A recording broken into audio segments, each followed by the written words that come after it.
श्री ब्रह्मचैतन्य महाराज गोंदवलेकर प्रवचने. देव अत्यंत मायाळू आहे. तुम्ही फार कष्ट करून इथे येता. किती दगदग, किती त्रास तुम्हाला सोसावा लागतो.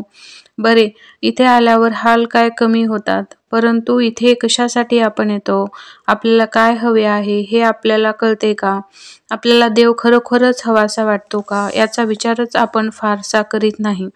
आपल्यावर काही संकट आले, किंबहुना आपले काही वाईट झाले की आपण म्हणतो, देवा असे कसे केले. असे म्हणणे यासारखे दुसरे पाप नाही. देवावर विश्वास न ठेवणारा माणूस यापेक्षा एक वेळ परवडला, कारण तो देवाने वाईट केले असे तरी म्हणणार नाही. देव खरोखर अत्यंत मायाळू आहे. त्याला कुणाचेही दुःख सहन होत नाही. कोणत्या आईला आपल्या मुलाला दुःख, कष्ट झालेले आवडेल? म्हणून देवाने माझे वाईट केले ही खोटी समजूत प्रथम मनातून काढून टाका. द्रौपदीला जेव्हा वस्त्रहरणासाठी दुःशासनाने भर सभेत खेचले, तेव्हा तिला वाटत होते की पांडवांना ते सहन होणार नाही. ते माझी विटंबना होऊ देणार नाहीत. ते दुःशासनाची खांडोळी करतील. तिला पांडवाबद्दल विश्वास वाटत होता. दुःशासनाने जेव्हा तिच्या पदराला हात घातला, तेव्हा तिने आशेने धर्माकडे पाहिले.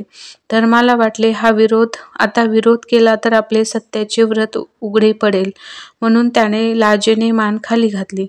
हे कसले हंपणाने लडबडलेले सत्य! तीच स्थिती इतर पांडवाची झाली. पुढे तिने भीष्माचार्याकडे पाहिले, परंतु त्यांनीही मान खाली घातली. तेव्हा मात्र तिने जगाची आशा सोडली आणि कळकळीने परमात्मा श्रीकृष्णाला हाक मारली आणि त्याने अनेक वस्त्रे पुरवून तिचे अब्रू रक्षण केली.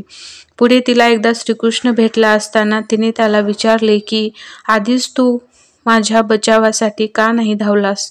तो दुष्ट केस धरून मला खेचून नेत असतानाच का नाही धावलास? तेव्हा श्रीकृष्ण म्हणाला, त्यात माझा काय दोष? मी तुझ्या रक्षणासाठी आतुर होतो, परंतु तुला पांडवाची आणि इतरांची आशा होती. ते रक्षण करतील असे तुला वाटत होते. मला दरवाजा खुला नव्हता, मग मी कसा येऊ? तू जगताची आशा सोडलीस आणि मला बोलवलंस. त्याबरोबर मी तुझ्या भेटीला धावलो. जगाची आशा, आसक्ती सोडल्याशिवाय परमेश्वराला आपली हाक कशी पोहोचेल? ज्या गोष्टीवर आपले प्रेम असते त्याच गोष्टीची आपल्याला नड लागते. आपल्याला देवाची नड लागली आहे का?